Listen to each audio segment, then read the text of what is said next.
Sebentar lagi kami akan mendengarkan kebenaran firman Tuhan. Tuhan, Engkau tolong. Terlebih hamba-Mu yang akan menyampaikan firman. Kau berkati hamba-Mu ini, tolong hamba-Mu yang tidak sempurna ini. Pakai mulut bibir hamba-Mu. Apa yang telah hamba persiapkan, biarlah bisa hamba sampaikan kepada jemaat-Mu, kepada rekan-rekan semua yang mendengarkan, dimanapun mereka berada. Supaya firman ini menjadi kekuatan bagi jiwa kami, bagi roh kami Tuhan, bagi kehidupan kami dalam menjalani hidup di masa sulit ini. Terima kasih Tuhan Yesus Kristus, berkati firman ini akan berkuasa mengubah hidup kami, menolong kami, menguatkan kami. Kami serahkan waktu selanjutnya ke dalam tangan Tuhan Yesus Kristus. Di dalam nama Yesus kami berdoa dan mengucap syukur. Amin. Bapak Ibu saudara yang terkasih, saya bersyukur kembali bisa berdiri di tengah-tengah Bapak Ibu, meskipun kita tidak bisa bertemu secara langsung, dan juga rekan-rekan Bapak Ibu yang ada di tempat ini. Saya diberikan kesempatan lagi untuk menyampaikan firman Tuhan, padahal kemarin barusan menyampaikan firman Tuhan ya. Terima kasih Pak Pendeta Edi sudah diberikan kepercayaan dan rekan-rekan semua.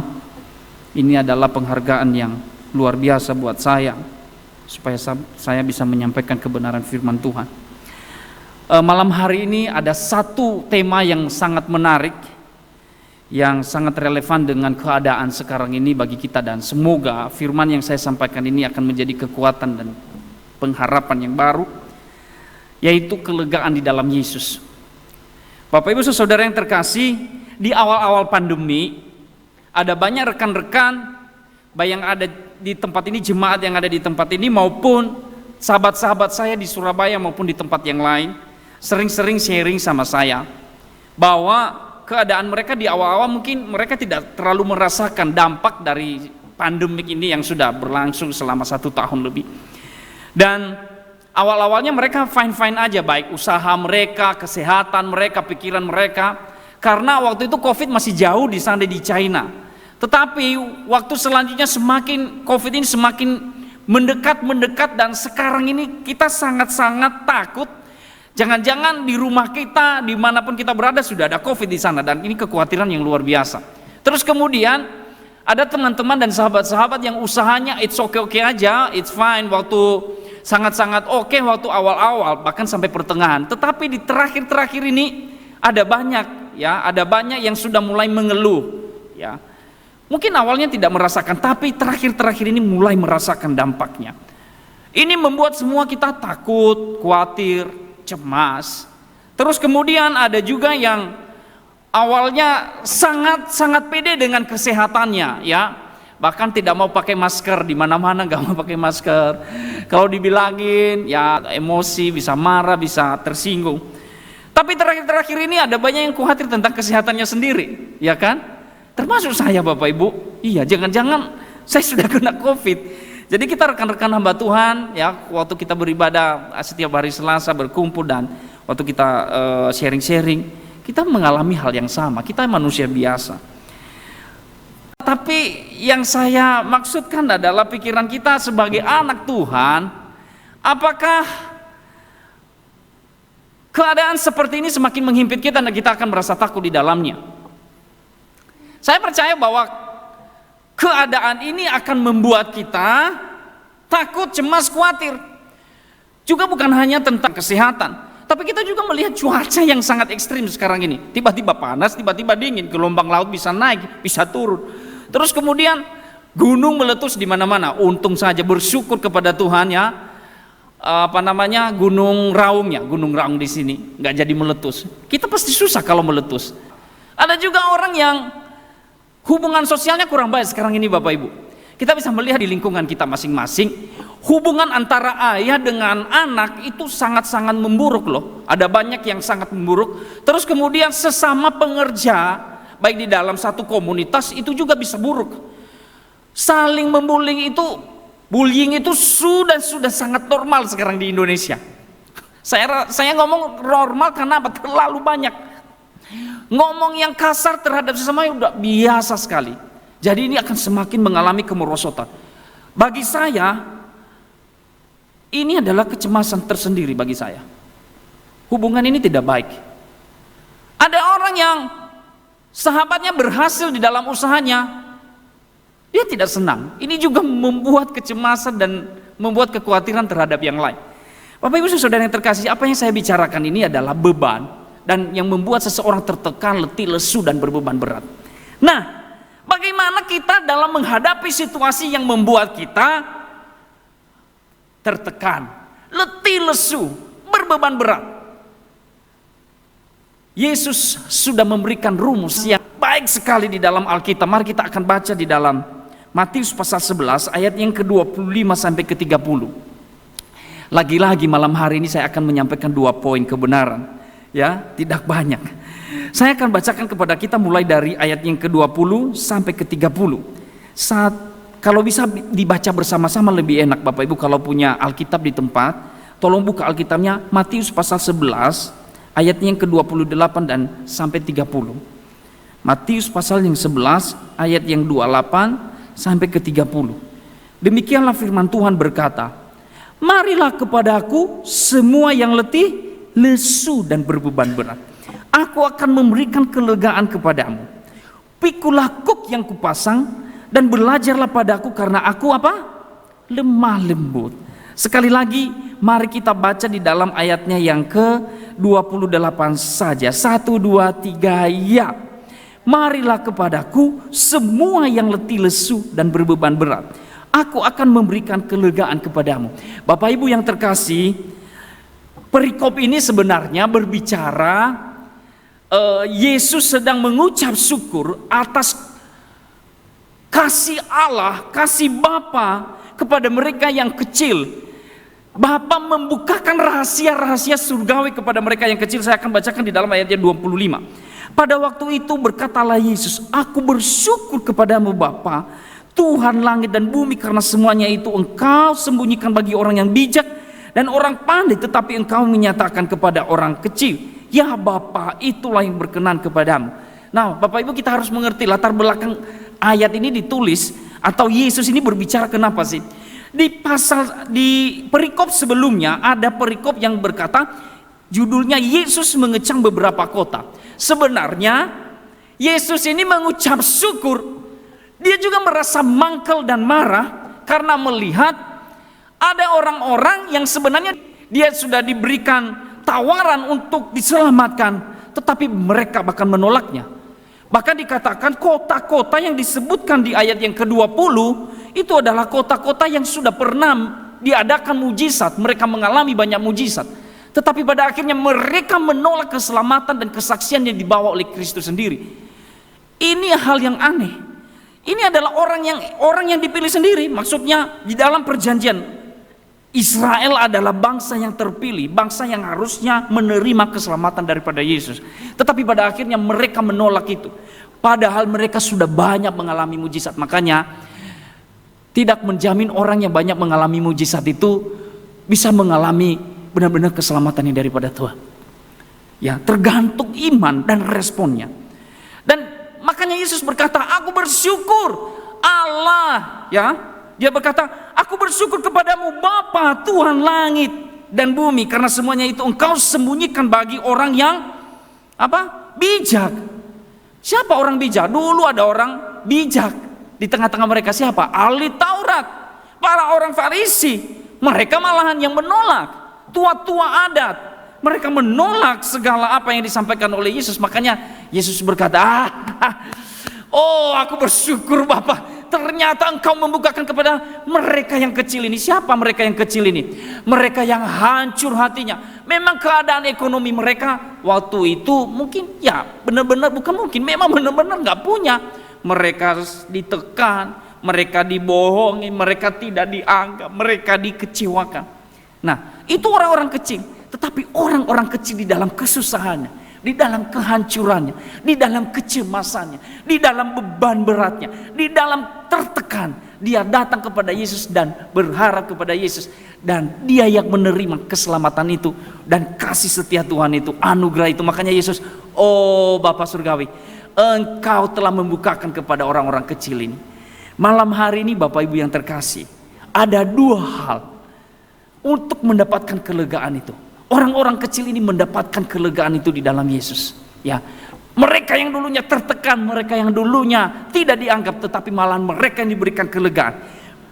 Ada 2 poin penting yang harus kita miliki untuk menerima kelegaan yang kekal itu daripada Yesus, yaitu kelegaan sejati itu.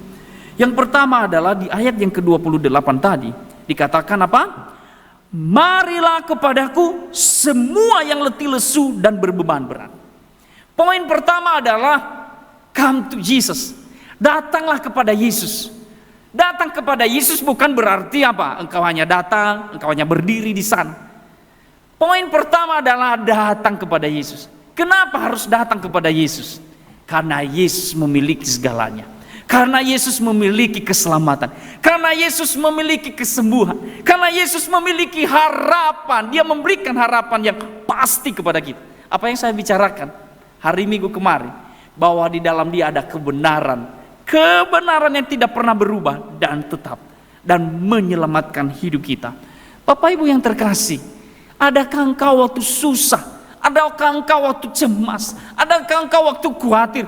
Engkau pertama-tama datang kepada Yesus, bukan datang kepada bank, bukan datang kepada orang yang pintar, bukan datang kepada orang yang engkau anggap itu hebat bagimu dan bisa menolong. Sampai hari ini saya bersyukur kepada Tuhan. Saya tidak pernah, bukan sombong, saya tadi bicara kepada istri saya waktu di rumah. Sampai hari ini, saya ini memang dikelilingi oleh orang-orang yang istilahnya berduit. Makanya saya sering ngomong, wajah saya ini sama istri wajah orang berduit. Ada duit di dompet, nggak ada duit di dompet, tetap mukanya wajah berduit. Ya, saya dianugerahkan hal itu. Apakah mungkin karena saya sering bergaul kepada bapak ibu yang mungkin banyak duit? Saya kurang tahu. Saya sering bergaul kepada Losa Yusuf yang banyak duit. Jadi makanya wajah saya seperti banyak duit.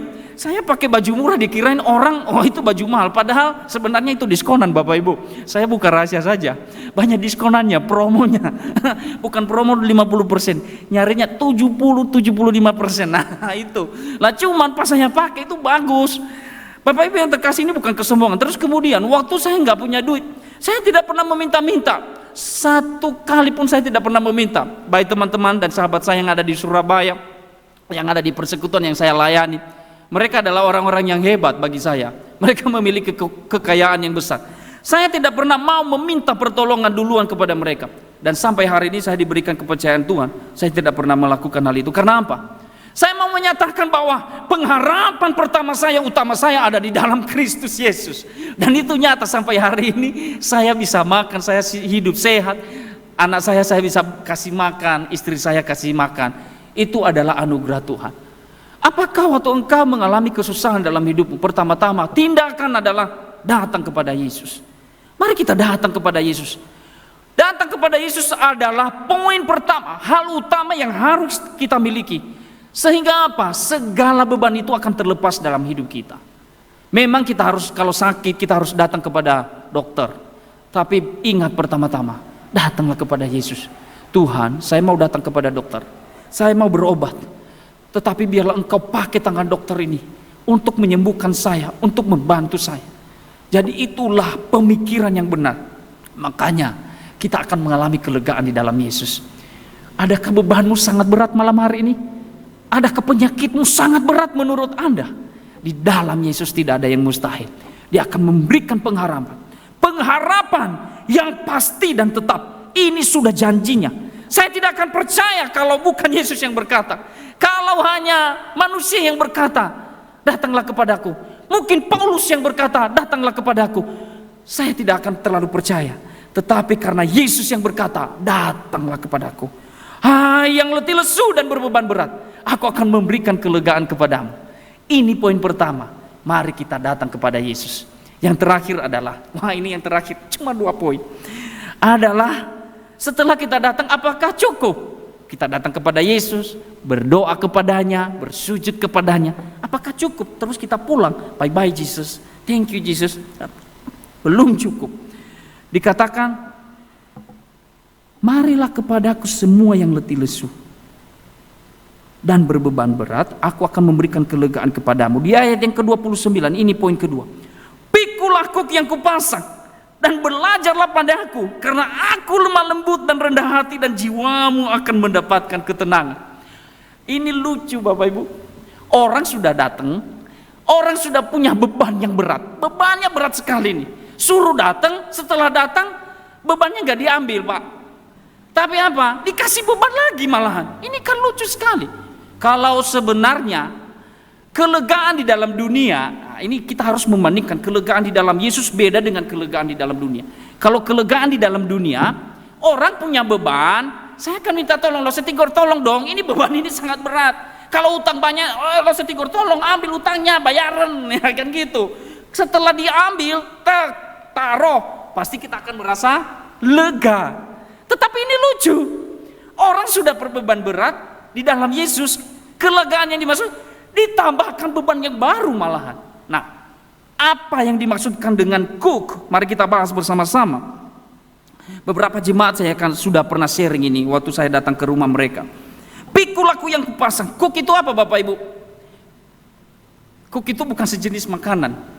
Cook itu saya mengerti karena saya seorang petani, makanya saya kan senang ke sawah. Ya, cook itu dipasang di kedua leher binatang, lembu atau sapi atau kerbau untuk membajak sawah atau untuk mengangkat beban berat. Lah fungsinya untuk apa? Ketika cook ini sudah bersatu, maka kedua binatang ini akan mendapatkan kekuatan yang besar dan luar biasa, ekstra. Terus kemudian kalau hanya dipasang untuk satu binatang saja, cook itu tidak berfungsi. Cook itu tidak, maksudnya alat untuk menyangkul sawah itu tidak berfungsi dengan baik. Karena hanya satu ekor, bagaimana dia menyangkul itu. Sedangkan kalau berdua ditaruh di tengah-tengah. Kalau hanya sendirian lebih baik dia gini-gini aja, kepalanya dia pakai hidungnya aja untuk menggaruk tanah. Nah Bapak Ibu yang terkasih, cook ini yang di dalam Kristus maksudnya apa? Setelah kita datang kepada Yesus, Dia memberikan beban kepada kita. Dan dia dikatakan tadi di ayat yang ke-30, sebab cook yang kupasang itu enak sekali dan bebanku pun ringan. Bukan maksudnya kita mengurangi beban Yesus, bukan. Tetapi memang beban yang dia berikan itu bahasa aslinya ya. My yoke is easy and my burden is light. Memang itu ringan sekali. Lah, beban apa yang dimaksudkan? Cook, maksudnya cook ini apa? Bapak Ibu yang terkasih, ketika kita diberikan beban oleh Yesus, ketika kita dikaitkan dengan Yesus, ketika kita berjalan bersama Yesus, maka beban kita itu ringan. Ya, apa yang mustahil bagi Yesus? Dia akan berjalan bersama dengan kita, Bapak Ibu. Kita akan membawa beban itu bersama-sama. Terus kemudian kita akan berjalan selaras dengan Yesus. Ini yang sangat penting. Katakan sama-sama, selaras dengan Yesus. 1, 2, 3 ya, selaras dengan Yesus. Artinya apa? Apa yang dipikirkan Yesus, apa yang dilalui Yesus, itulah yang kita pikirkan, itulah yang kita lalui. Yesus belok ke kiri, oke kita belok ke kiri. Yesus belok ke kanan, kita belok ke kanan.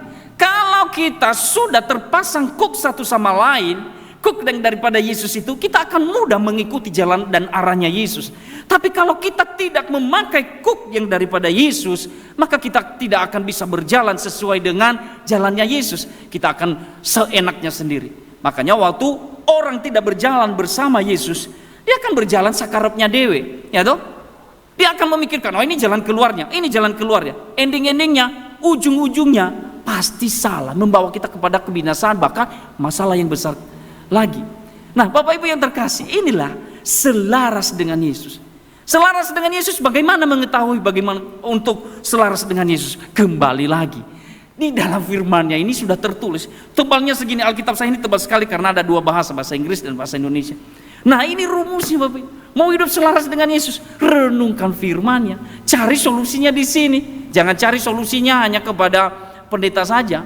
Ya memang butuh pendeta, saya sendiri butuh, Bapak Rohani saya butuh, Lause Yusuf saya butuh, Lause Edi saya butuh. Pasti kita butuh, tetapi yang paling utama adalah relasi kita dengan Tuhan. Apakah hidup ini sudah selaras dengan Tuhan? Ketika sudah selaras dengan Tuhan, Bapak Ibu saya yakin, ketika seseorang sudah memikirkan apa yang dipikirkan Yesus, melakukan apa yang dilakukan Yesus, maka otomatis ya kita akan melupakan hal-hal dunia tadi yang menekan kita. Otomatis. Kalau pikiran kita selama ini kecemburuan, kecemasan, takut, dikecewakan, itu tersimpan terus menerus di sini. Kepahitan, itu terus menerus tersimpan di sini. Kalau kita simpan numpuk akan meledak, kita akan stres sendiri. Tetapi ketika kita mau berjalan kepada Yesus, apa yang dipikirkan Yesus? Melayaninya, memberitakan kasihnya, menyampaikan firman Tuhan, mengasihi sesama. Otomatis kita akan melupakan hal ini. Otomatis. Makanya Yesus tidak pernah mengatakan, datanglah kepada aku yang letih lesu, maka bebanmu akan kuangkat. Tetapi dia berkata, datanglah kepada aku yang lemah letih lesu, pikul lakuk yang kupasang, pikul lakuk, firmanku akan datang kepadamu, dan engkau akan berjalan bersamaku, dan engkau akan melihat bahwa jalan-jalan Yesus adalah jalan yang terbaik. Jalan keluarnya adalah besar sekali dan menyenangkan jiwamu, dan berkaitan dengan keselamatan kita. Sebenarnya apa? Kelegaan yang sejati itu berkaitan dengan kekekalan, Bapak Ibu. Bukan hanya sementara. Kalau kelegaan di dalam dunia hanya sementara, tetapi kelegaan di dalam Yesus sampai selama-lamanya. Engkau akan mengalami masalah lagi? Ya. Engkau akan mengalami sakit penyakit lagi? Ya. Engkau akan mengalami penderitaan lagi? Ya. Tetapi engkau akan memiliki damai dan sejahtera, kelegaan di dalam Yesus.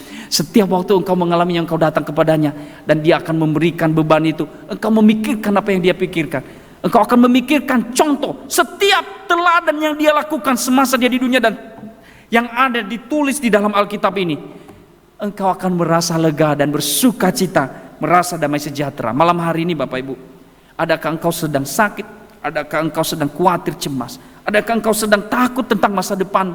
Anak-anak muda, orang tua terhadap anaknya, dia khawatir terhadap anaknya. Anak muda takut dengan masa depannya. Mungkin juga kita sedang takut dengan kondisi ekonomi kita saat ini. Siapa yang gak takut? Tidak ada jaminan karena keadaan dan situasi seperti ini. Adakah engkau sedang berbaring di rumah sakit? Saya tahu ada beberapa jemaat yang sakit. Saya berkata kepada Bapak Ibu, datanglah kepada Yesus. Dia akan mengangkat, dia akan menolong engkau dengan otomatis. Hiduplah di dalam firman-Nya. Terimalah kuk yang daripadanya. Berjalanlah bersama dia. Kita jangan ngokong Bapak Ibu. Kalau kita hanya berjalan sendirian, kita akan cilaka lagi. Kita akan merasa hancur, karena jalan yang kita pikirkan sebagai manusia berdosa ini selalu salah. Tapi ketika kita mau berjalan bersama Yesus, dia akan menolong kita. Dia adalah penolong yang setia. Biarlah firman ini menguatkan kita semua, memberkati kita semua. Pertama adalah apa? Datanglah. Kedua adalah terimalah kuk yang daripadanya. Hiduplah berjalan selaras dengan dia. Tuhan memberkati kita semua. Mari kita berdoa. Saya persilakan untuk berapa menit ini untuk berdiam diri dan menerima firman ini. Renungkan baik-baik. Minta ampun kepada Tuhan kalau kita sudah tidak mau datang kepadanya dan mau memakai cara kita sendiri. Terimalah kuk yang daripadanya. Lakukanlah firman ini. Ketika engkau sudah melakukannya, yang sudah mendengarkan malam hari ini, lalu seledi berdoa supaya kita bisa memberitakan kepada keluarga kita, minimal orang-orang yang kita kasihi dan orang di luar sana. Terima kasih Bapa. Kami bersyukur atas firman malam hari ini. Tuhan, tolong kuatkan kami. Kami tahu sangat mudah untuk kami renungkan, kami dengarkan. Tetapi untuk melakukannya terkadang kami jatuh, terkadang kami lalai, terkadang kami lemah. Tuhan, mampukan kami. Roh Kudus yang datang kepada kami, memberikan kami kekuatan dan kesanggupan untuk melakukan firman Tuhan. Bapak Ibu dimanapun berada malam hari ini, hamba-Mu berdoa yang sedang letih lemah lesu dan berbeban berat, ada banyak beban hidup. Tuhan tolong angkat, Tuhan tolong Engkau sanggupkan mereka terlebih hidup di dalam firman Tuhan, berjalan selaras dengan Tuhan. Mereka mulai memikirkan apa yang dipikirkan Tuhan. Mungkin selama ini Tuhan, kami sudah lupa untuk memikirkan hal-hal yang dipikirkan Tuhan. Kami lebih banyak memikirkan keegoisan kami, masalah keluarga kami, urusan kami sendiri. Tuhan Yesus Kristus, ampuni kami. Tolong kami semua. Biar kami kembali kepada Tuhan, datang kepada Tuhan dan memikirkan untuk melakukan apa yang telah Engkau firmankan dan Engkau inginkan di dalam hidup kami. Terima kasih Tuhan Yesus Kristus, kami percaya firman ini akan berkuasa mengubah hidup kami. Malam hari ini juga kami berdoa untuk persiapan Paskah ini. Tuhan, ada banyak hal yang kami lakukan ke depan ini, ibadah, Jumat Agung. ibadah Paskah kami serahkan ke dalam tangan Tuhan. Biarlah Tuhan bekerja di sana, menolong para panitia, para pelayan Tuhan, siapapun yang mengambil bagian di dalam acara ini. Tuhan berkati cuaca, berkati gedung ini, berkati fasilitas kami yang kami pakai.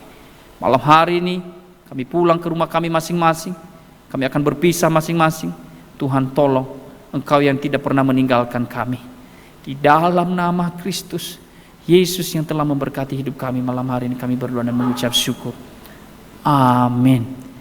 Tuhan berkati Bapak Ibu, terima kasih. Semoga firman ini menguatkan hidup kita dan doa-doa kita juga. Kita percaya bahwa didengarkan oleh Tuhan. Tuhan memberkati semuanya. Ceyeni, Cea, Shalom untuk siapa itu? Pak Andoyo ada, Cilili, Ayayung, Pak Swanto, Ai Imi. Tuhan berkati semuanya. Ya, Cik Seva.